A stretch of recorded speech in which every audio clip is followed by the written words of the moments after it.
যেই ব্যক্তি হজ করবে এই ব্যক্তি মুসলমান হতে হবে। মুসলমানদের উপরে হজ করা ফরজ, মুশরিকদের উপরে হজ করা ফরজ নয়। যখন মক্কা বিজয় হয়ে গেল, মক্কা বিজয়ের আগ মুহূর্তে মুশরিকরাও এসে আল্লাহর ঘরে তওয়াফ করত, জিয়ারত করত। কারা এসে? মুশরিকরা এসে। কার আগে? মক্কা বিজয়ের আগে, ফাতহে মক্কা। মক্কা বিজয়ের আগে মুশরিকরাও এসে কি করত? আল্লাহর ঘরে তওয়াফ করত, জিয়ারত করত।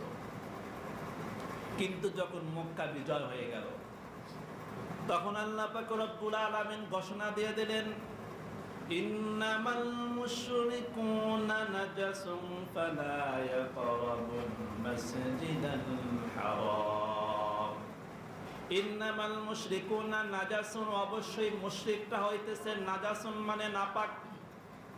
এই সমস্ত ইহুদিরা নাপাক, এই সমস্ত খ্রিস্টানরা নাপাক, হিন্দুরা নাপাক, বৌদ্ধরা নাপাক। তারা যতই গঙ্গা জলের ভিতরে ডুব দেখ না কেন, তারা যতবার গায়ে সাবান মাখাক না কেন, তারা যতবার ভালো করে পরিষ্কার করে তারা তাদের শরীরটা ধৌত করুক না কেন, এরা হইতেছে নাপাক, এরা হচ্ছে নাপাক। সুতরাং ফালা ইয়াকরাবুল মাসজিদাল হারাম, তারা যাতে মসজিদে হারামের নিকটেও না যায় ঘোষণা দিয়ে দেওয়া হলো।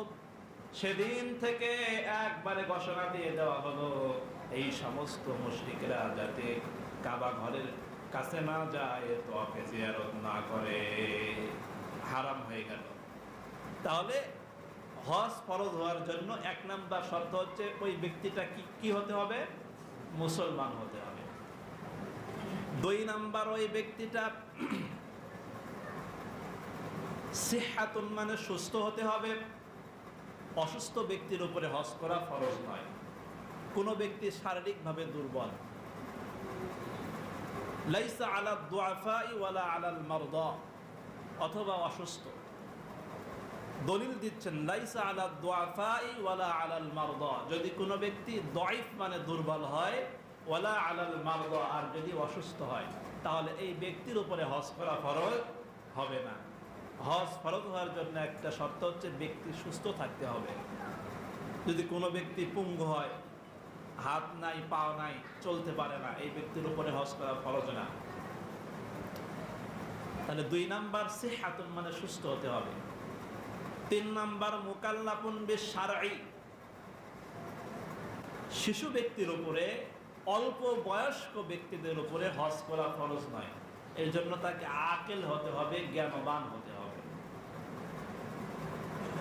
মিশকাতের ভিতরে কিতাবুল মানাসিকের ভিতরে আমি দেখলাম কিছুক্ষণ আগে যে হুজুর সাল্লাল্লাহু আলাইহি ওয়াসাল্লাম একবার রাস্তা দিয়ে যাইতেছেন, এমন সময় কিছু সংখ্যক লোকেরা তারা হজের জন্য আসতেছে। হুজুর আকরাম সাল্লাল্লাহু আলাইহি ওয়াসাল্লাম প্রশ্ন করলেন, এরা কোন দল? তারা বলল, আমরা মুসলমান। এবার বলা হলো, মান আনতা, আপনি কে? রাসূলুল্লাহ বললেন, ক্বালু, তিনি বললেন, আনার রাসূল, আমি হচ্ছে রাসূল। রাসূলুল্লাহ সাল্লাল্লাহু আলাইহি ওয়াসাল্লাম বললেন, তোমরা কোথায় যাইতেছো? তারা বলতেছে যে আমরা হজ করার জন্য যাইতেছি। রাসূলুল্লাহ সাল্লাল্লাহু আলাইহি ওয়াসাল্লামকে একটা মহিলা ছোট্ট একটা শিশুকে তুলে তার সামনে ধরলেন এবং বললেন, ইয়া রাসূলুল্লাহ, এই ব্যক্তি, এই শিশুটা যদি হজ করে তাহলে কি হজ হবে? বলে, হ্যাঁ হজ হবে, এই হজের নেকিটা তুমি পাবে। সুবহানাল্লাহ। তবে এই শিশু বালেগ হওয়ার পরে অবশ্যই এই ব্যক্তির উপরে হজ করা ফরজ হবে। সুবহানাল্লাহ। তাহলে শিশু অবস্থায় যদি কোনো পিতামাতা, অনেক সময় দেখবেন কাবা ঘরে, আমরা তো সরাসরি দেখি নাই, ফুটেজে দেখেছি যে অনেক পিতা তাদের সন্তানকে, ছোটো ছোটো সন্তানদেরকে নিয়েও কি কোথায় যায়? হজ করার জন্য যায়। ইমাম আবু হানিফা রহমতুল্লাহ আলাইহি বলেন যে না, হজটা পালন হবে না, তবে এখানে অভ্যাসের জন্য, যাতে আপনার সন্তানটা অভ্যাসে পরিণত হয় এবং সে এই আরকানগুলো যদি পালন করে আপনার সাথে, তাহলে এর একটা নেকি, এর ভাগ পিতা এবং মাতা যে নিয়ে যাবে সে পাবে। তবে এই সন্তান যদি বড় হয়ে যায়, সাবালক হওয়ার পরে এই সন্তানের উপরে পুনরায় হজ করতে হবে। সুবহানাল্লাহ। তাহলে আমরা 3 নম্বরে বুঝলাম যে কোনো ব্যক্তি হজ করার জন্য ওই ব্যক্তিটা অবশ্যই কি হতে হবে? জ্ঞানী হতে হবে, শিশু হলে হবে না, বালেগ সাবালক হতে হবে। 4 নম্বর বললেন আল বাসারাতু, মানে দৃষ্টিশক্তি সম্পন্ন, তার চোখ থাকতে হবে। চোখে দেখে না, অন্ধ, 2 চোখে কি অন্ধ? অন্ধ ব্যক্তির উপরে হজ করা কি নয়? ফরজ নয়। দৃষ্টিশক্তি সম্পন্ন হতে হবে। 4 নম্বর। 5 নম্বর হচ্ছে জাদা। জাদা মানে হচ্ছে পাথেও থাকতে হবে। পাথেও মানে হচ্ছে কোনো ব্যক্তির উপরে হজ ফরজ হতে কি পরিমাণ টাকার দরকার, এই ব্যক্তির উপরে টাকা এই পরিমাণ থাকতে হবে যাতে করে নিজ বাড়ি থেকে মক্কা মদিনা সে নিজে সফর করে সহি সালামতে বাড়িতে ফিরে আসতে যে কয় লাখ টাকা তার দরকার, এই কয় লাখ টাকা যদি থাকে এবং সে যে কয় দিনের জন্য মক্কা মদিনায় যাবে তার পরিবার পরিজনটা যাতে ভালো করে বাড়িতে খাইতে পারে, এদের আবার অন্যর কাছে হাত না পাততে হয়, এই পরিমাণ সম্পদ যদি কোনো ব্যক্তির থাকে তাহলে ওই ব্যক্তির উপরে হজ করা ফরজ। এটা হচ্ছে টাকার নেশাব।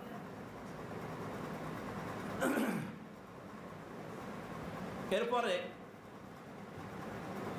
আরেকটি শর্ত হলো, যে ব্যক্তি হজ করবে এই ব্যক্তির জন্য মহিলারা যদি হজ করতে যায়, মহিলারা হজ করতে গেলে অবশ্যই তার সাথে 2 শ্রেণীর মানুষ থাকতে হবে। এক হয় স্বামী, না হলে মাহরাম পুরুষ।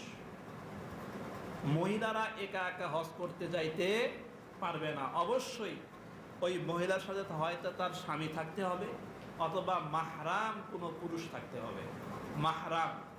মাহরাম মানে হলো যার সাথে বিয়ে হারাম।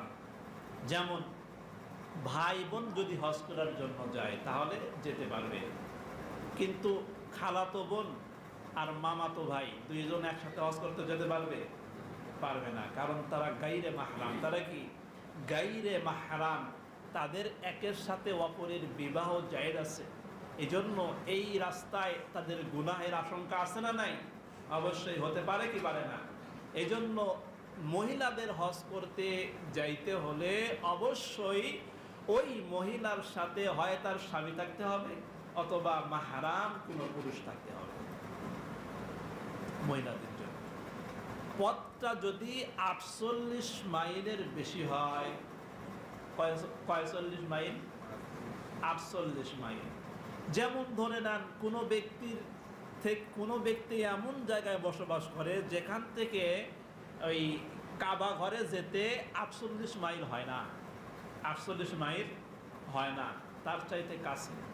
যেমন ধরে নেন যারা সৌদি আরবে বসবাস করে একেবারে মক্কার নিকটবর্তী, মদিনার নিকটবর্তী কি করে বসবাস করে, তাহলে ওই ব্যক্তির বাড়িটা যদি 48 মাইলের ভিতরে হয় তাহলে ওই মহিলা একা একা হজ করতে যাইতে পারবে। তবে এই ব্যাপারেও হানাফি মাযহাব এবং অন্যান্য আলেম ওলামা বলেছেন, বর্তমান যে পরিস্থিতি, বর্তমানে যে দুর্দশা, বর্তমানে প্রতিদিন ধর্ষণ হচ্ছে কি হচ্ছে না? আমাদের বাংলাদেশেই দেখতেছি 8 বছর 9 বছর 10 বছরের মেয়েদের তারা ধর্ষিত হচ্ছে, প্রতিটি মুহূর্তে ধর্ষিত হচ্ছে। তাহলে এই পরিবেশে একটা মা কি 48 মাইল একা একা যেতে পারবে? আপনি বলেন পারবে? যুবতী একটা নারী যেতে পারবে? একাকী যাওয়া সম্ভব হবে না, একাকী সম্ভব হবে না, বরং পুরুষের সাথে যাইতে কি আরো কি সমস্যা আছে না নাই? আরো ভয় আছে। এই জন্য হক্কানি আলেম ওলামা বলতেছেন না, যদি কোনো ব্যক্তি 48 মাইলের ভিতরেও থাকে তবুও স্বামী অথবা মাহরাম ছাড়া সে এখন বর্তমান যে জামানা, এই ফিতনা ফাসাদের জামানায় সে হজ করতে যাইতে পারবে না। এরপরে কয়েদি না হতে হবে। কয়েদি, কোনো ব্যক্তি জেলখানার ভিতরে আছে, অনেক সম্পত্তি, অনেক টাকা পয়সা, হজ করার মতো টাকা তার আছে, তাহলে এই ব্যক্তির উপরে হজ করা ফরজ না, যেহেতু সে কয়েদি, যেহেতু সে কি কয়েদি। তবে সে অন্যের মাধ্যমে হজ করিয়ে নিতে পারে।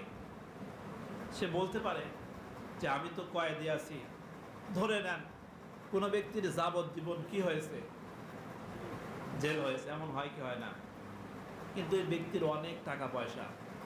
এখন সে বলতেছে ভাই আমি তো এই কয়েদি হয়েছি, সারা জীবন তো আমার জেলখানার ভেতরেই থাকতে হবে, আমাকে তো মুক্তি দেওয়া হবে না, আমি বড় আসামি, জীবনে কোনো ভালো কাজ করতে পারি নাই, হজটাও খরচ হয়েছে, তাহলে আমার বদলি একটু কেউ হজ করে দিবে, হজ করিয়ে নিতে পারে। এগুলো হচ্ছে হজের শর্ত। এগুলো কি হজের ফরজ হওয়ার জন্য শর্ত। আকেল হওয়া, জ্ঞানবান হওয়া, সুস্থ হওয়া, স্বাধীন হওয়া। এরপর একটা হচ্ছে আল হুর, হুর মানে হলো স্বাধীন হওয়া। কোনো ব্যক্তি স্বাধীন, মালিকের বাড়িতে কাজ করে, মালিকের বাড়িতে কাজ করলে সে মালিকের হুকুমে চলতে হবে কি হবে না, তাছাড়া মাস গেলে। হুরুন মানে স্বাধীন, কেনা গোলাম, যাকে টাকা দিয়ে কিনে নেওয়া হয়েছে। অথবা ধরে নেন আমাদের বাংলাদেশেরও আছে, দেখবেন অনেক মানুষ এমন থাকতে পারে, হয়তো খোঁজ করলে, যে তারা বছর চুক্তি কাজ করে মানুষের বাড়িতে, যে 1 বছরের চুক্তি, আমি তোমার বাড়িতে প্রত্যেক দিন সকালে আসব, বাড়িতে শুধুমাত্র রাত্রিতে বাড়িতে থাকব, আর সকালে আসব, সকাল থেকে শুরু করে সন্ধ্যা পর্যন্ত আমি কি করব, তোমার বাড়িতে কাজ করব। 1 বছরের চুক্তি, বছর চুক্তি, টাকা দিয়ে তাকে নিয়ে নেওয়া হয়েছে। তো একেও বলে, এই ব্যক্তিটা কি হয়ে গেল, সে হুরুন হলো না, স্বাধীন হলো না, সে গোলাম হলো। এই ব্যক্তির উপরে হজ করা কি নয়, ফরজ নয়, কারণ মালিকের হুকুমে তার থাকতে হয়। যখন সে স্বাধীন হবে, তাহলে ওই ব্যক্তির যদি নেশাব পরিমাণ অর্থ সম্পদ হয়, তাহলে ওই ব্যক্তির উপরে হজ করা ফরজ হবে। আর একটা শর্ত হচ্ছে রাস্তা নিরাপদ হতে হবে। রাস্তা, এখন আপনি যে রাস্তা দিয়ে যাইতেছেন, রাস্তায় চোর ডাকাতে ভরপুর, আপনি এতগুলো টাকা নিয়ে যাইতেছেন, এখন ডাকাতের দল সামনে আছে, আপনাকে লুট করে নেবে, আপনাকে মারতে পারে, জীবনের আশঙ্কা আছে, রাস্তা নিরাপদ নাই। আমুত তরিক, রাস্তা নিরাপদ হতে হবে। রাস্তা যদি নিরাপদ না হয়, তাহলে ওই ব্যক্তির উপরে হজ করা কি হবে না, ফরজ হবে না। অবশ্যই রাস্তা নিরাপদ হতে হবে। এইগুলো হচ্ছে হজ ফরজ হওয়ার জন্য শর্ত।